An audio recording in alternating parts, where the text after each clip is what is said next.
les réseaux sociaux, notamment Meta, s'est mis au courant de l'année 2022-2023 à invisibiliser les liens externes. Tout ça rentre dans un contexte de guerre des plateformes. Elles veulent garder le plus possible leurs utilisateurs en leur sein. Et donc, cette espèce d'accord tacite qu'il y avait entre les médias et les plateformes sociales qui consistait à dire bon ben voilà, je produis du contenu de qualité que je publie sur Facebook et ça me rapporte de l'audience et en échange de ça, les utilisateurs de Facebook sont contents d'avoir du contenu, n'existe plus du tout.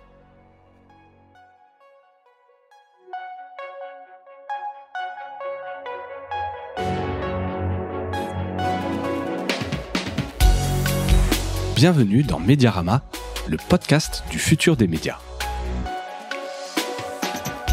Je suis François Desfossés et chaque semaine, je rencontre des entrepreneurs, des têtes penseuses et des experts de la galaxie média.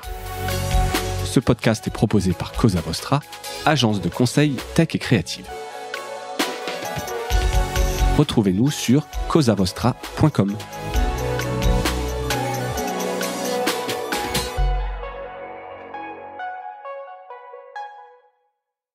Bonjour à toutes et à tous et bienvenue dans ce nouvel épisode de Mediarama, d'une pastille actu aujourd'hui, début mars 2024. Et j'ai le plaisir de recevoir pour la première fois David Julien Ramil. David Julien, tu es journaliste média au sein du média L'ADN. Bienvenue et merci d'avoir accepté cette invitation.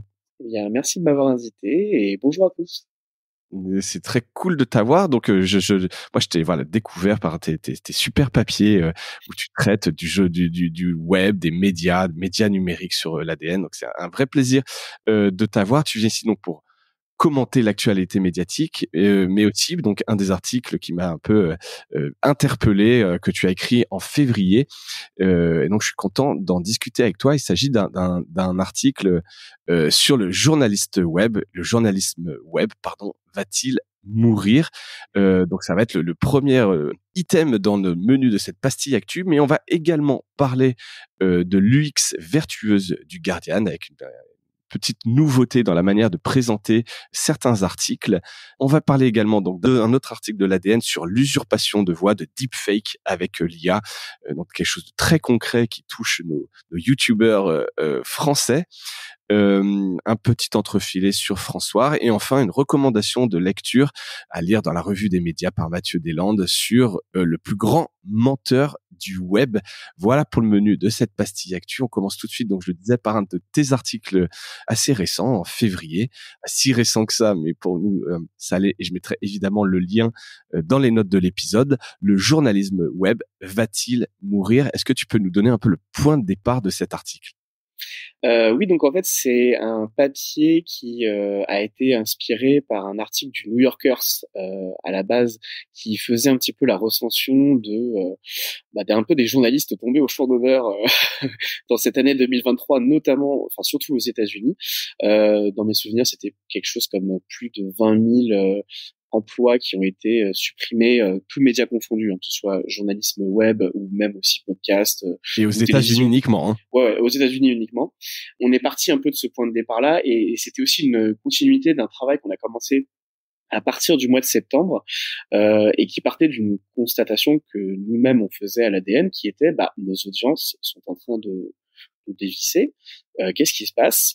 Et en fait, ce qui se passait, c'est que on s'est rendu compte que les réseaux sociaux, notamment Meta, qui pendant très longtemps était vraiment un gros pourvoyeur d'audience, s'est mis au courant de l'année 2022-2023 à invisibiliser les liens externes. Tout ça rentre dans un contexte de guerre des plateformes. Elles essayent toutes d'être plus ou moins hégémoniques et donc pour ça, elles veulent garder le plus possible leurs utilisateurs en leur sein. Et donc, cette espèce d'accord tacite qu'il y avait entre les médias et les plateformes sociales qui consistait à dire bon ben voilà, je produis du contenu de qualité que je publie sur Facebook et ça me rapporte de l'audience et en échange de ça les utilisateurs de Facebook sont contents d'avoir du contenu, n'a plus du tout, n'existe plus du tout. Il y a une invisibilisation des liens externes. Les plateformes sociales veulent à tout prix que les utilisateurs restent chez eux. Et donc, ça veut dire que tout un pan du journalisme web, notamment le journalisme écrit, est en train de se casser la figure. Et ce qui profite plus ou moins aux créateurs de contenu, je pense qu'on en parlera tout à l'heure, et surtout à la vidéo. En fait, il y a une énorme part qui est donnée à la vidéo. Donc, il y a plein de rédactions qui sont en train de changer un peu leur mode de fonctionnement, leur format pour pouvoir se mettre à la vidéo. Donc c'est aussi ce qu'on a fait. Et on essaye aussi surtout de trouver des nouveaux canaux de diffusion pour pouvoir quand même continuer à produire de l'écrit, parce qu'en fait, c'est quand même intéressant de produire du journalisme écrit parce qu'on peut dire des choses qui... Ouais, et puis ça permet d'aller plus loin, etc. Mais effectivement, ce constat, il fait que les plateformes ont entre guillemets découvert quelque part que elles n'avaient pas forcément besoin des médias pour avoir des contenus engageants, et les médias qu'il fallait aller sur des vidéos et qu'ils étaient en concurrence avec les créateurs de contenu, et qu'il y a de plus en plus de plateformes aussi, donc ça coûte de plus en plus cher aussi d'aller chercher des audiences, etc. Donc l'article décrit bien, et on va continuer un peu ce listing, mais d'écrire un peu toutes les raisons qui font qu'en accumulant la difficulté que rencontrent les médias, parce que même sur les plateformes elles-mêmes des médias, donc chez elles, ce modèle qu'on voyait un peu comme la grande solution des paywalls, des abonnements payants, et ben on sent un vrai tassement. On voit, il y a des médias qui ont fait machine arrière ou qui changent, qui essayent d'aller chercher plutôt du soutien, comme le Guardian ou le Washington Post, etc. Mais c'est compliqué aussi le paywall et l'abonnement. C'est ça, c'est-à-dire qu'en fait, je pense qu'on a eu vraiment un pic du paywall, notamment aux États-Unis pendant le mandat de Trump. On a vu des gros médias comme le New York Times, le Washington Post vraiment engranger beaucoup de nouveaux abonnés parce qu'il y a eu une vraie, on va dire, panique démocratique et politique. Donc les gens avaient ce besoin primordial de rester informés. À partir du moment où Joe Biden est passé, il y a eu moins cette urgence-là que ça retombe, quoi. C'est voilà. Moins d'actualité nationale quelque part, moins de clash, moins de danger, moins de peur, et donc les gens se disent bon en fait, j'ai peut-être pas besoin de mon abonnement au final.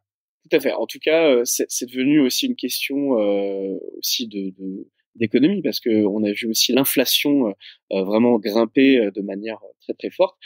Faut savoir aussi qu'on a énormément d'autres abonnements dans notre offre média. Enfin, on a tous un abonnement, je sais pas, à Netflix, Amazon Prime, que sais-je encore. Voilà. Et donc, à un moment donné, en fait, entre manger ou consommer du média, faut faire un peu des choix. Et dans cette logique-là, et ça, c'est quelque chose qui se voit aussi très bien en France, c'est dans un premier temps la logique du winner takes all. C'est-à-dire que le plus gros média va récupérer la plus grosse partie des abonnés.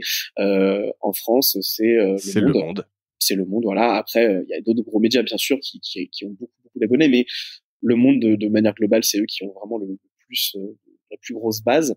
Aux États-Unis, c'est le Washington Post et le New York Times, mais ils ont aussi vu leur niveau beaucoup se réduire. Et à côté de ça, en fait, on a tous les autres médias plus ou moins intermédiaires, plus ou moins gros, qui eux dévissent vraiment sévèrement, et donc qui ont opéré un vrai recul en matière de paywall. Alors je vais vous retomber dessus. Voilà, c'est ça. Donc il y a TechCrunch, le Time, Quartz, Chicago Sun-Time, tout un tas vraiment de médias qui ont laissé tomber vraiment cette barrière à l'entrée, ce qui est vraiment une stratégie assez radicale. Pour retrouver des audiences, et donc essayer qui sur plus de publicité ou de la diversification du content to commerce, mais en tout cas se dire on doit retrouver un peu de puissance, il faut faire remonter les audiences, et on désactive le paywall.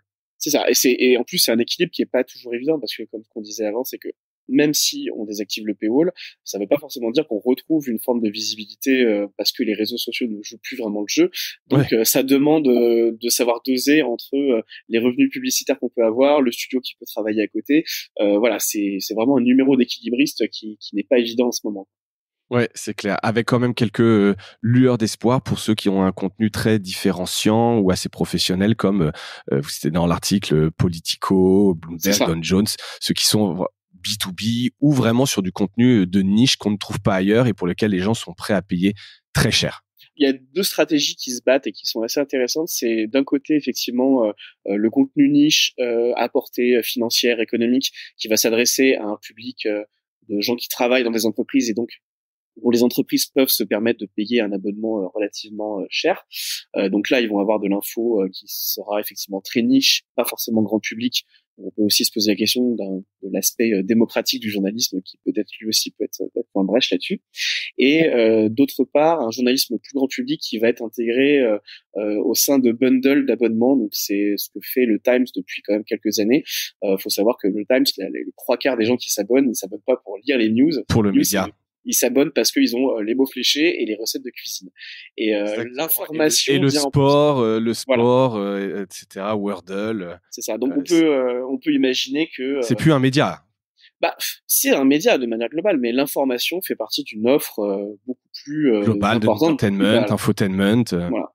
Et donc on etc. pourrait Et très bien ça va. imaginer que à l'avenir, soit on peut s'abonner, par exemple via Caféine en France, on peut avec un abonnement avoir accès à tout un tas de médias. Et je trouve que c'est une plateforme et une offre qui est quand même intéressante. Ou alors, imaginez plus tard, je sais pas, peut-être Netflix qui décidera d'inclure des abonnements de médias écrits en faisant des partenariats. Tout est possible. Ouais. Alors, ouais, alors ça, à la fois, et ça, on pourrait en discuter longtemps. C'est évidemment super et ça permet d'avoir accès à plein de choses. Maintenant, pour la marque, le média, est-ce que tu as accès aux données? Est-ce que ta marque mélangée à plein d'autres comme ça, éclatées, est-ce que c'est bon pour ta marque? Est-ce que ça fait venir les gens chez toi? C'est encore une autre question, mais d'un point de vue utilisateur, ça fait toujours rêver effectivement de se dire un abonnement et pouvoir accès à l'ensemble de la presse. Sinon, ça coûterait évidemment trop cher. Voilà, donc on sent sans, je sais pas si on reste sur une note, se dire que le journalisme web est mort, mais vive le Bon, journalisme. Il y a quand même des choses positives dans tout ça.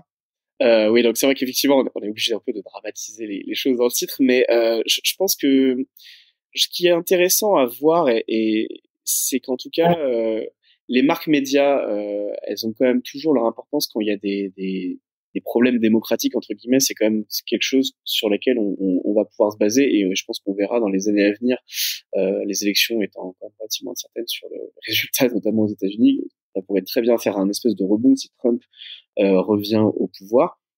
Je pense aussi qu'il y a un énorme changement en termes de notre rapport à l'information, c'est-à-dire que les gens n'ont plus forcément envie d'être abreuvés de news en flux, que ce soit dans leurs réseaux sociaux, dans leur fil d'actu, etc. Je pense que c'est un modèle qui, à mon sens, est un peu passé de mode, parce que ça génère des angoisses, et que je pense que les gens... C'est anxiogène. C'était Ouais, des raisons évoquées notamment par Meta, tout à fait. Facebook pour dire je retire un peu les médias. C'est que les gens ne veulent plus. Et d'ailleurs, ça a été vu quand même dans les études du Reuters Institute, etc. Il y a une Exactement. espèce de désaffection pour les news parce que c'est Ouais. anxiogène et que les gens en fait ne veulent plus regarder. Donc toi, ton point, c'est plutôt de dire on ne les mélange plus en permanence avec les flux qu'on voit, mais on y va de manière plus sélective. Bah, on y va plus sélective, et je pense que il y a quelque chose qui fonctionne vraiment en ce moment, c'est un peu ce croisement entre alors j'aime pas le mot influenceur, mais créateur de contenu et journaliste.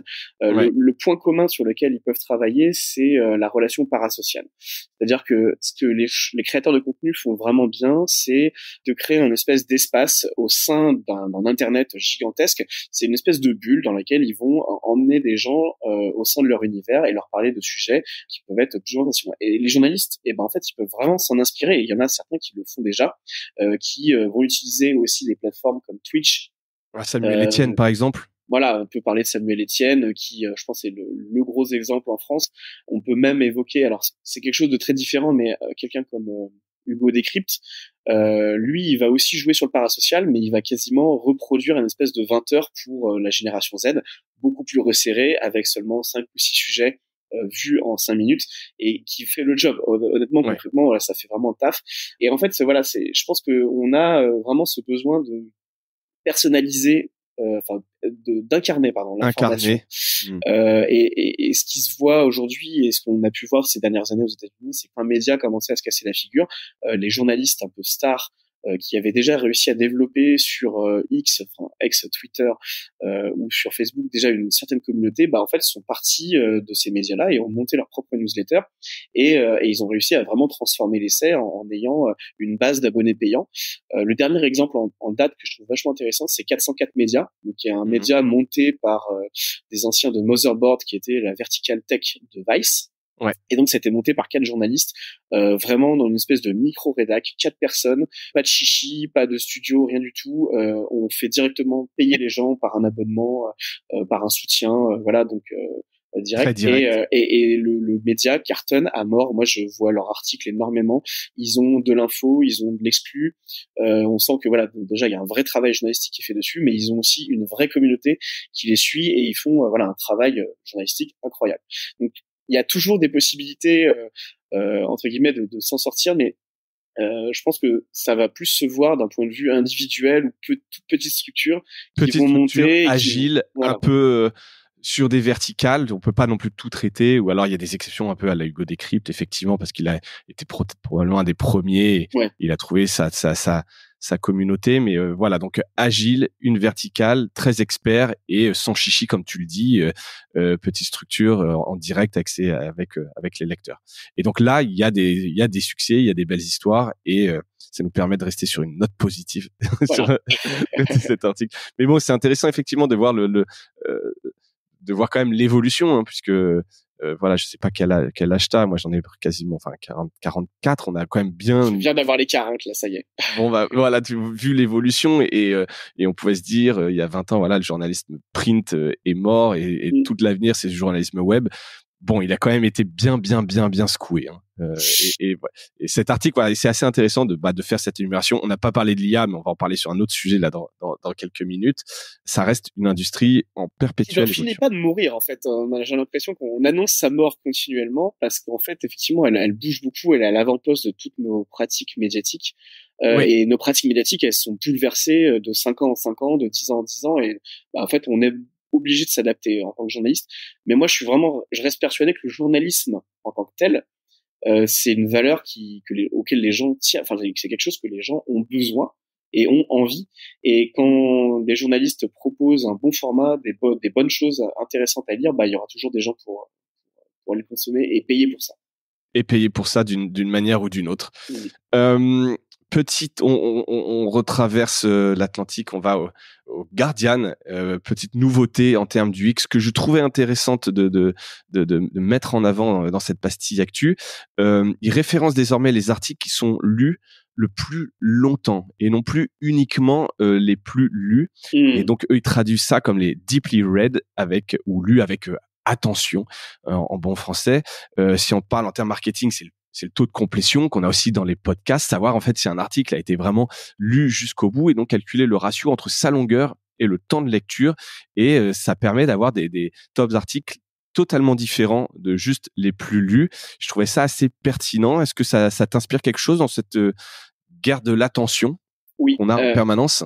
Moi, je trouve que c'est un super choix. Je pense que pendant très longtemps, on a été dans une espèce de course au clic et au buzz qui, bon, voilà, tous les termes de putaclic, de clickbait, on connaît ça bien. Encore une fois, on parlait de l'évolution, tout ça, on a connu ces phases-là, et c'est quelque chose qui a profondément marqué le journalisme web. Et qui a donné aussi lieu à tout un tas de formats. Bon, on pourra parler de médias. De BuzzFeed qui a totalement surfé là-dessus avec ses tops, ses trucs. Bon, ça a fonctionné parce que notre génération, moi la première, était consommateur de ce genre de contenu. Maintenant, je pense que c'est un chiffre qui est vachement intéressant parce que aussi ça met l'accent sur déjà la qualité d'écriture. Je pense que ça oblige les journalistes à réfléchir vraiment à faire une forme de storytelling. Et on n'est pas obligé. J'imagine que ces articles-là ne sont pas forcément les plus longs. D'ailleurs, c'est même pas une question de longueur. Pas forcément. Mais c'est le ratio. Mais voilà, l'idée de dire effectivement, on commence un article et on va jusqu'au bout, c'est quelque chose que nous on regarde déjà nous-mêmes dans nos propres métriques. C'est-à-dire que quand on voit qu'on a un taux de rebond, que les gens sont passés juste à peine 20 ou 30 secondes sur un article, en fait le taf il est pas bien fait. Si par contre il y a 1 minute 30 de lecture, c'est qu'ils sont vraiment allés jusqu'au bout. Et là, ça veut dire qu'en fait il y avait en termes d'écriture et en termes d'amener une information de manière vraiment intéressante, le travail a été fait. Pour moi, c'est une métrique qui peut être aussi intéressante d'un point de vue économique, parce que comme tu le dis tout à l'heure, c'est les podcasts qu'on écoute le plus longtemps, c'est les articles qu'on va lire le plus longtemps qui sont les plus engageants, qui vont éventuellement générer aussi une conversation derrière qui n'est pas forcément d'ailleurs une conversation ultra clivante. Parce qu'il faut aussi voir que là-dessus, les choses ont quand même beaucoup dévié. Il y a beaucoup d'articles qui sont extrêmement clivants pour pouvoir générer ensuite du débat dans les commentaires et pour pouvoir ressortir sur les réseaux. Moi, je trouve que ça nuit à la démocratie d'avoir des gens qui s'écharpent sans cesse et constamment. C'est bien aussi d'avoir un peu de conversation, des gens qui apportent des choses en plus. Donc pour moi, c'est vraiment un changement qui est très malin, très intelligent. Faudrait voir si c'est quelque chose qui va être ensuite adopté par la suite par d'autres médias. Exactement. Et pour info, que c'est quelque chose qu'ils utilisaient déjà en interne, qu'ils regardaient en interne, donc comme vous. pour suivre un peu. Et puis ça faisait a priori un moment qu'ils voulaient le mettre. Donc ils l'ont un peu modifié. C'est que sur des articles récents. Voilà, pour éviter d'avoir des choses trop bizarres ou trop vieilles, etc. Mais voilà, ça permet de montrer les articles sur lesquels il y a de l'engagement, et ce sont pas du tout les mêmes articles. C'est des articles effectivement beaucoup parfois plus techniques, etc. où il y a donc plus d'engagement. Donc moi je trouvais ça bien, et ça c'est parmi tous les autres médias qui font un peu de manière classique les most view, etc., qui reste quelque chose d'intéressant évidemment. Ça sortait un petit peu, et je trouve que dans encore une fois, on voit ce shift aussi dans la pub où c'est plus tant le volume, mais c'est l'attention qu'on va mettre, quelque chose d'un peu plus pesé, mesuré. Je trouve l'initiative assez intéressante. Autre sujet donc qui vient de l'ADN, c'est quelque chose que j'avoue je n'avais pas vu. C'est une affaire en France d'usurpation de voix par de l'IA. On le sait, c'est très simple, c'est à portée de clic. On peut cloner sa voix. Hein. J'avais fait une vidéo il y a pas longtemps que j'ai posté sur le groupe WhatsApp. On a un groupe WhatsApp où on a changé les textes d'un épisode de Mediarama pour parler de Palourde, et c'est avec ma voix, et les textes ont été générés par ChatGPT avec ma voix. Donc c'est assez bluffant, ça marche bien, c'est vraiment très simple. Et donc là, il y a eu des créateurs de contenu qui ont créé de faux comptes en usurpant des vrais créateurs de contenu, notamment Nota Bene, qui est ce célèbre streamer qui raconte l'histoire. Et qui donc se font passer, je sais pas s'ils monétisent ou pas, mais voilà, ça a généré quand même pas mal d'attention et pas de scandale. Tu peux nous en dire peut-être un petit peu plus? Ouais, effectivement. Donc c'est vrai que c'est parti d'un tweet de Benjamin Briot, donc Nota Bene, qui a vraiment poussé un coup de gueule en disant bon bah voilà, mais les gens qui me suivent me font remonter ce compte qui usurpe ma voix et qui fait un contenu qui ressemble vaguement à ce que lui pourrait faire, c'est-à-dire que sur TikTok donc. Hein. C'est ça, et c'est sur TikTok, donc c'est quand on va sur ce compte-là, alors il n'existe plus à présent, il a été supprimé. Ça s'appelait Histotrad. Exactement, ouais. Et quand on écoutait ça, c'était assez bluffant. On avait vraiment la voix de ce mec. Mais ce qui était assez intéressant, c'est que le créateur anonyme de ce compte-là faisait tout pour éviter. Enfin, il avait pris des précautions. Il avait dit c'est un compte expérimental, je ne fais pas d'argent dessus. C'est vraiment pour voir ce que ça donne. Bon, sauf que il l'avait bloqué dans les commentaires. Il avait fait en sorte que, enfin, il n'avait pas du tout répondu à ces questions, et en fait je pense que c'est TikTok qui visiblement a supprimé ce compte après avoir eu plusieurs jours de signalements de masse venant de sa communauté, venant de la communauté de Nota Bene, quoi. Et la même histoire est arrivée aussi à Feldup, qui est un autre créateur de contenu, lui plus spécialisé sur les histoires un peu creepy, les vidéos un peu étranges d'internet, qui est très très très populaire en ce moment. Et lui, il a quasiment un compte qui a usurpé aussi sa petite son petit logo. Disant que c'était un compte secondaire, etc. Comme peuvent avoir beaucoup de streamers, youtubeurs, des comptes secondaires pour d'autres histoires. Donc là, vraiment, on était pour le coup, il n'y avait même pas de précaution ou de disclaimer qui pourrait laisser penser que c'était vraiment. On a vraiment eu dans le fake total. Donc la voix totalement clonée aussi par IA. Et en fait, ce qui je trouve intéressant, j'ai pas proposé cette réflexion dans l'article, mais je trouve que ce qui est intéressant, c'est le rapport au contenu des créateurs et de la manière dont on peut se permettre ou pas de le rebomper et de le réutiliser. J'avais l'impression qu'on était un peu passé à autre chose, notamment vis-à-vis de ma génération d'internautes. Bon, voilà, comme je disais, j'ai 40 ans, donc j'ai quand même suivi l'évolution du web depuis quasiment 25 ans maintenant. Et j'avais l'impression que voilà, l'usurpation d'identité, le vol de contenu, le fait de prendre le contenu sans le créditer, c'était quelque chose qui était quand même acté comme quelque chose de pas bien. Enfin voilà, mais visiblement, je sais pas si c'est une question de nouvelle génération ou de gens sans scrupules. Visiblement sur TikTok, prendre du contenu, usurper la voix de quelqu'un, ça ne me pose aucun problème parce que c'est tellement le bordel et il y a tellement d'autres comptes qu'on se dit bah ça va passer inaperçu, t'inquiète frère, c'est bon, ça passe quoi.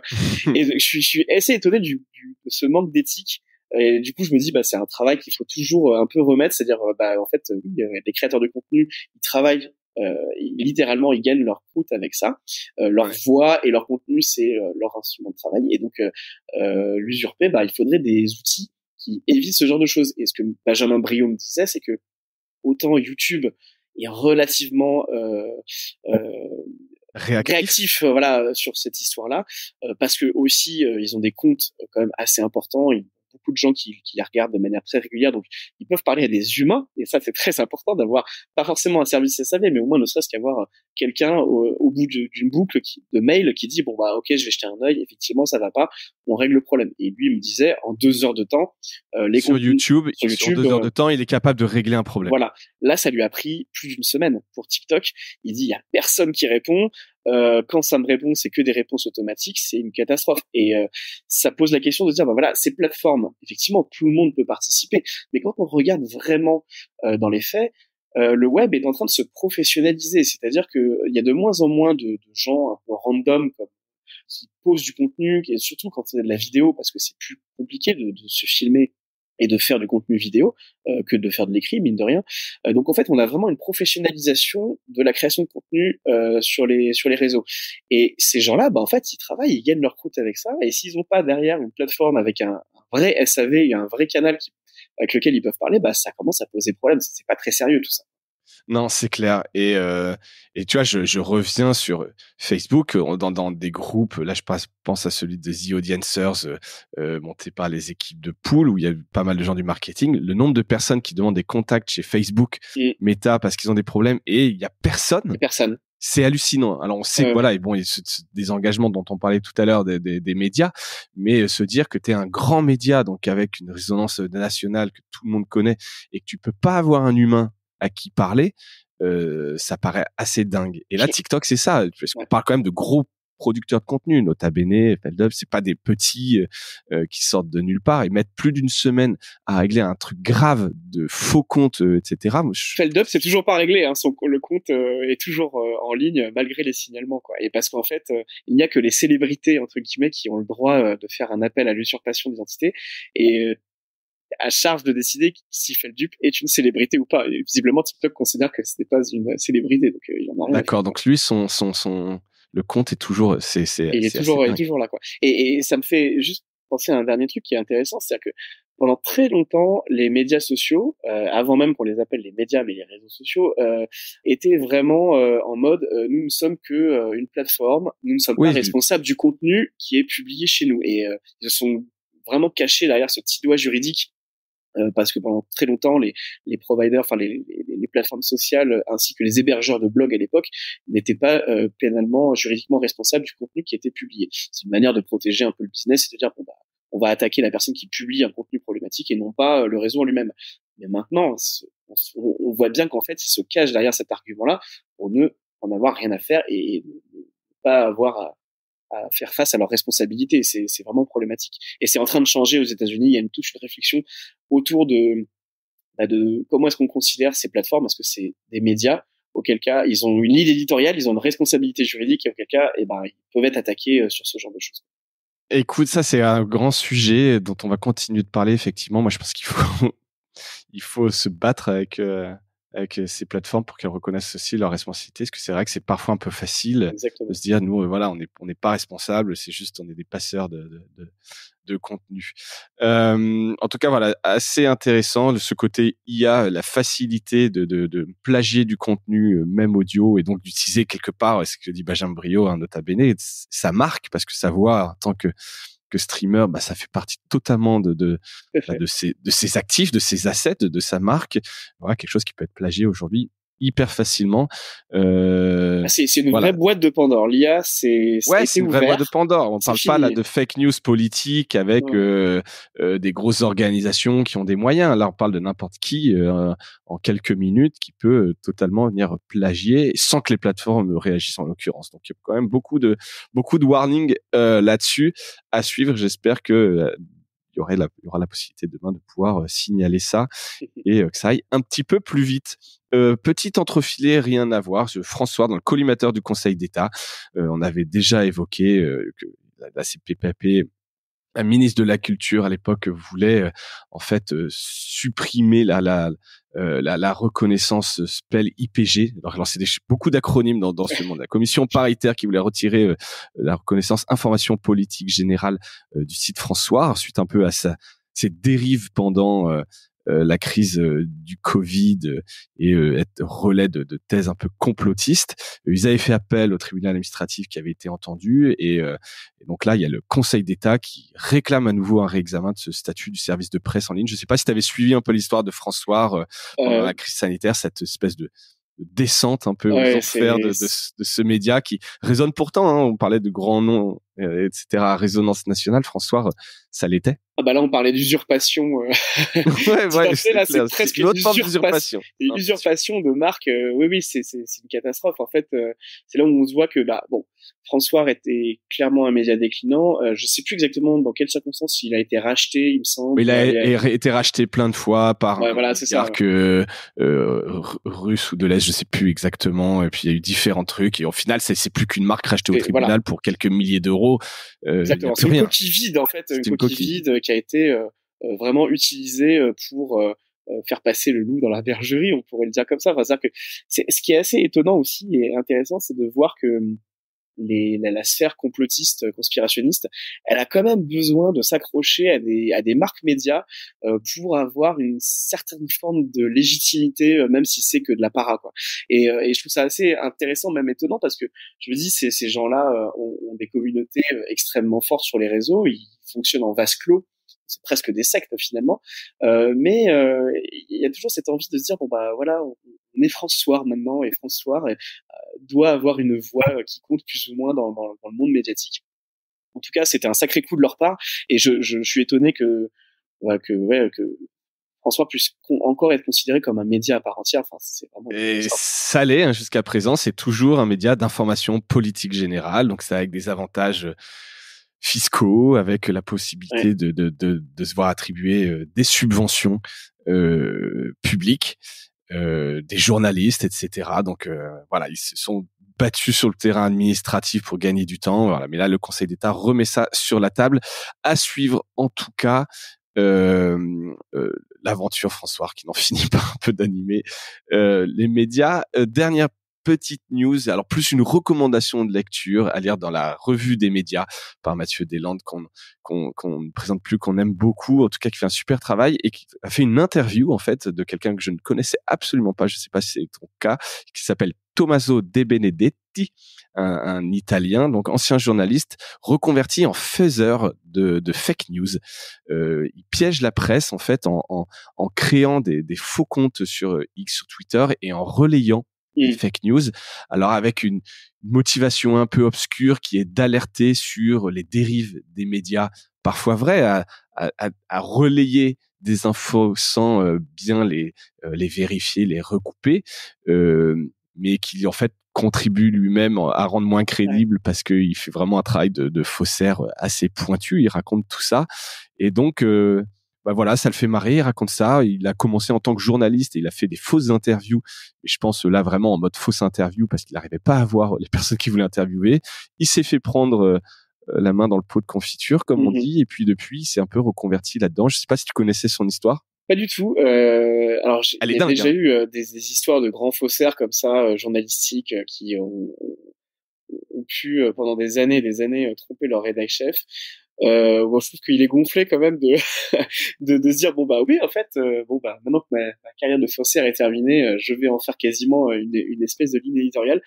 Je trouve que sa démarche est intéressante parce que oui, clairement il y a un souci de circuit de l'information aujourd'hui dans beaucoup de rédactions qui n'est pas un problème qu'on veut faire les choses mal, mais que on doit les faire mal parce que on doit les faire vite.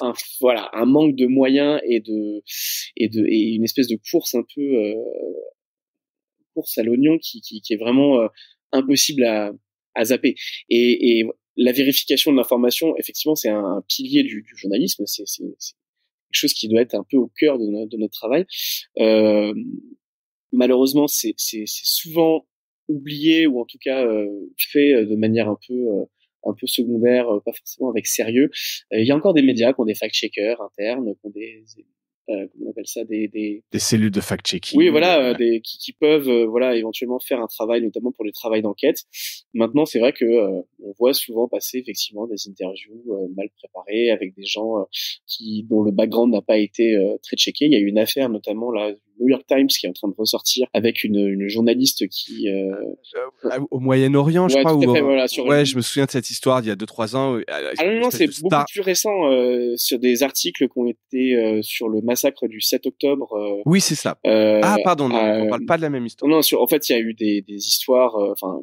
Ce qui s'est passé le 7 octobre a vraiment été terrible, mais en fait, il y a eu des journalistes qui travaillent quand même plus ou moins avec l'armée israélienne, qui ont amplifié les choses, les ont rendues beaucoup plus monstrueuses que c'était nécessaire, qui ont mis en avant vraiment des vraies fake news pour ajouter à l'horreur et faire un travail de propagande finalement pour justifier les bombardements sur la bande de Gaza.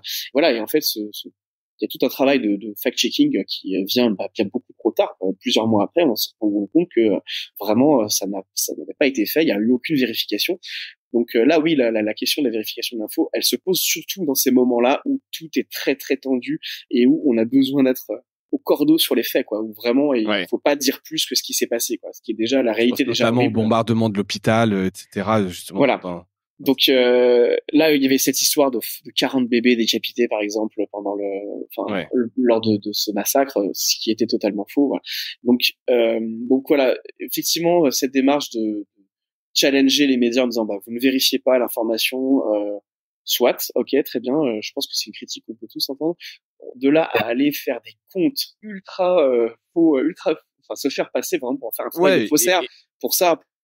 Et alimenter, parce qu'on sait que derrière, on n'arrive pas vraiment bien à contrer la propagation d'une fake news. Oui. Donc, même si derrière, tu rétropédales ou tu dis oui, c'est faux, le mal est fait. Donc, c'est y a aussi quand même ce côté un peu. J'ai le même problème avec les gens qui disent je fais du Gorafi ou de la parodie d'informations et qui sont sur cette ligne où c'est vraiment très très, on sait pas si c'est de la fake news pure ou si c'est de la parodie. Des fois c'est pas très drôle, le côté satirique ne ressort pas vraiment, et en fait cette frontière entre ce qui est vrai, ce qui est faux, il y a beaucoup de gens qui aiment vraiment flirter avec et qui ensuite se justifient en disant non mais c'est pour tester si les médias suivent bien. On peut pas être sur tous les fronts non plus, hein. Enfin, je veux dire, j'ai beaucoup de travail. Donc, si en plus il faut qu'on débunk des bêtises qui sont faites pour nous tester, on s'en sort plus, quoi. Et c'est vrai que ce fameux adage qui dit quand on dit une chose fausse, la vérité, mais cette fois le temps que cette chose fausse a été, je le dis pas clairement, mais en gros, vraiment la vérité va beaucoup plus lentement que la propagation des fake news. Exactement. Donc, évitons de propager des fake news de base, quoi.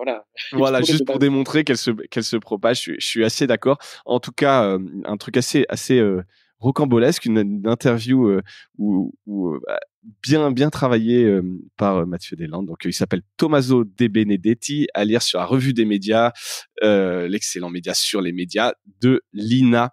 C'est tout pour aujourd'hui. Merci beaucoup pour ton temps et d'avoir participé avec nous à tout ça, David Julien. Merci beaucoup. Écoute, et puis bravo pour ces articles. Donc, à retrouver sur l'adn.eu. Je mettrai évidemment les liens des articles mentionnés dans les notes de l'épisode. Et il me reste à vous souhaiter à toutes et à tous une bonne journée. Merci d'avoir écouté. Salut David Julien, à la prochaine. Salut, merci beaucoup.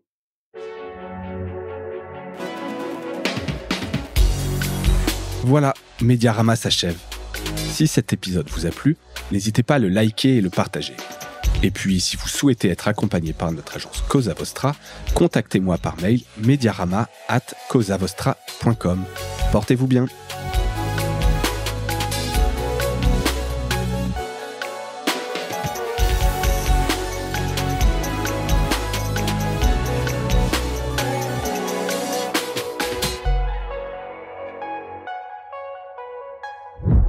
Cosa Vostra.